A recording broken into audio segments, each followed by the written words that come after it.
What's up, guys? Today we're talking about some Dragon Champions. We're talking about soloing the raid part 2. Last time we covered Soleus. This time we're going to cover the phase 3, the mini boss called Hardorc. I want to go over the team that I use for this, the heroes, basically their skill sets real quick, but more importantly, the gear that they are wearing for me to pull this off on this difficulty. Hopefully with that, you guys will now have a working model if you want to try and attempt this yourself. So all that said, let's jump right into today's video.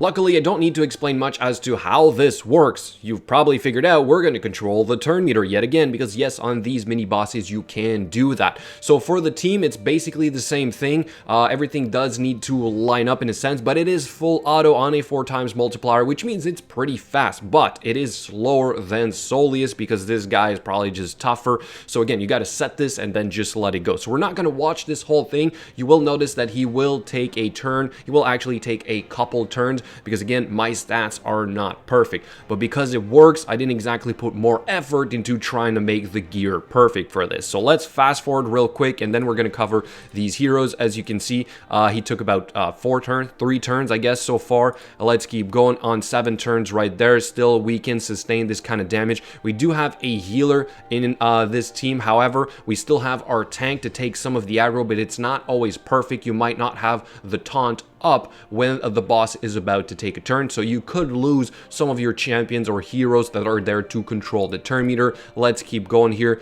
10 turns so far for the boss. We've got 15 right there, so a little bit more than the previous one. Again, it is not perfect, but as you will see, it still works. This was about a 10-minute run in total, and I think we're going to see the statistics here in a quick second as to who dealt overall the most damage. And as you can see, it is mainly Mordoom, so he's there for that. He is there to deal part of the damage with his little minions.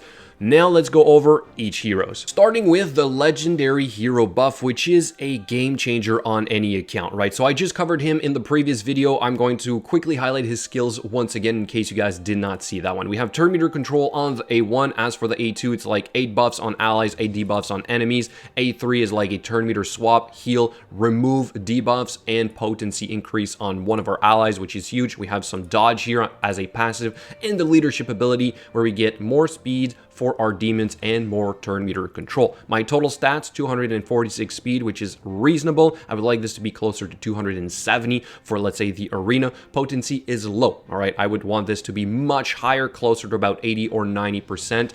So for this, I have 4 runes of speed and then 2 runes of potency. Northwestern, we have potency. Southern, we have shield. And Northeastern, we have speed, obviously, which are the only 3 you can control the main stat. As for the other ones, it's all about just more speed and potency, I assume, on the substats, but as you can see, I don't have a whole lot. Now let's move on to the other one, which is another hero from the demon faction, Kara. Now she was in previous team as well, so same thing here. She has not changed for this. We're gonna go over the kit. Same thing here real quick. Ability block on the A1. We have an AoE daze. We also have an invisibility on the A3, which also restores 25% turn meter to all allies except defenders, so just more turn meter control. And then here on the passive, we have increased damage by 25% and potency by 25% when she is invisible. As for her stats, they have not changed either. We have 200 speed, 73% potency, better than buff, but still not that great. You can kind of see the impact of having like way more speed and then having to sacrifice like potency to reach those kinds of speeds. For the runes, we have 4 pieces of crit damage and 2 pieces of potency. Northwestern, potency, kind of like your accuracy banner in Raid Shadow Legends. As for the Southern, we have crit chance. So same thing here. These are kind of like your gloves in Raid Shadow Legends, where they can be crit chance or crit damage.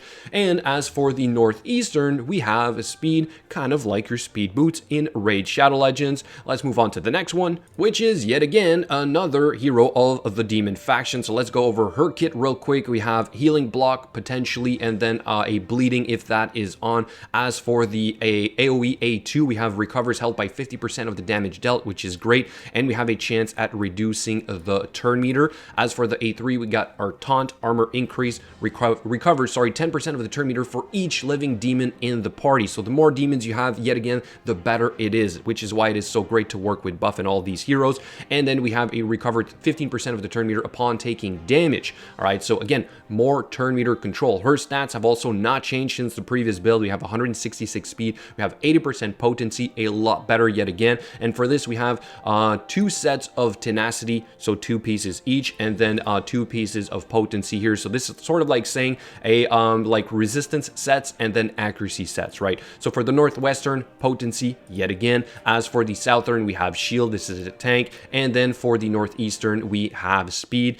So now we're going to move on to the last hero that is part of the demon faction, which is Slinger. So he was not in the previous one, and the simple reason for this is that it's just to show you guys that different combinations of heroes can work. So I decided to test this guy in here, and it worked anyway. Sorry, and then as you can see, like his stats are also not that great. You can kind of see with the quality of my runes here, not that great. So let's go over his kit here real quick. We do have, however, some turn meter control on the A1. It's a little bit less, but don't forget with the buff leadership ability, we are getting more benefits to using overall more demons. Also the passive from Kiri. We have removes 1 random buff on critical hit with his A2. The A3 here is an AoE.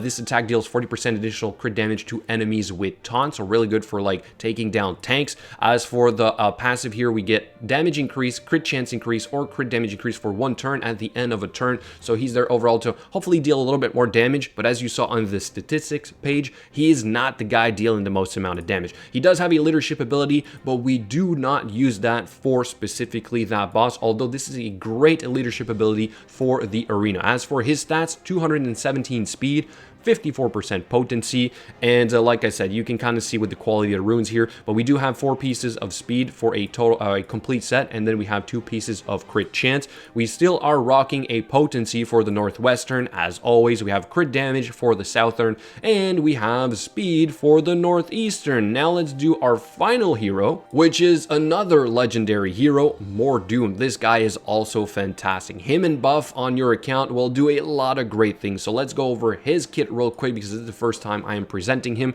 We have the chance, or we do remove 2 buffs on the A1, assuming I believe you have enough potency. So this alone is great. This will strip the taunt from some of the tanks in the game. So good. We have here a summon 2 imps with 50% of Mordoom's health, 50% of his shield, and 80% of his damage. One will deal damage, both will deal damage on the A1, but one of them heals on an AoE, the green one, and then the orange one will deal an AoE sort of attack, right? As for the A3, we have a single target nuke, which inflicts an armor decrease, tenacity decrease, slow, damage decrease, potency decrease, and an ability block for 3 turns. Really solid skill. And then for the passive ability here, we get more tenacity and potency for each living imp in the party, and we gain a 5% tenacity and potency for each living demon. So you can kind of see the synergy between all my heroes for this to work. Speed 235, reasonable. Potency 63-ish%, could be a lot better. As for the runes, we have 4 pieces of speed and then 2 pieces of potency, much like our buff, right? So Northwestern potency here again. As for the Southern, crit chance, and for the Northeastern, we have speed. So that covers basically all the heroes that I use for specifically that mini boss. I've tried other ones, like I said before, so you can definitely figure something else out, but this is what I've been using for the last couple of attempts, and it has been working with a 100% success rate. And that is almost a must if you want to finish in first place, because 1, there's only 2 days to kill these bosses, but when you're clan is really good, you're able to kill this within an hour. So if you don't walk in there, have a very consistent team that can solo this as quickly as possible, you will not be able to pull this off. So I've been using this strategy on and off, but I try not to abuse because that will prevent some of the other players from finishing in a higher spot. Therefore, they're getting less rewards. So every now and then I do use this, but sometimes I skip it because by default, you still get rewards even if you don't even attack the raid boss, which is kind of very unique compared to Raid Shadow Legends. And finally, here's a quick snapshot of my total damage when I am able to pull this off on the 7th difficulty. So this is not the hardest bosses in the game so far. Anyway, I hope you guys have learned something. Let me know what you think in the comments below, and I will catch you guys later.